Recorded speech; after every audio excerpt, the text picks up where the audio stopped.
तर नमस्कार शेतकरी मित्रांनो. तर हा आपला आहे कोश 80-032.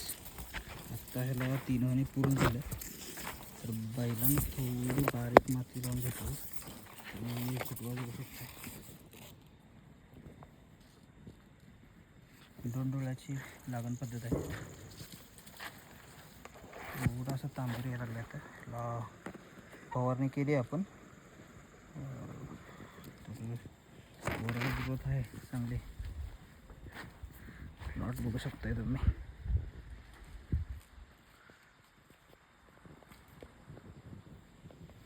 तर 4.5 बाय डोंडोळा पद्धत नाव केली. ओव्हरऑल चांगली ग्रोथ पण बघू शकता तुम्ही.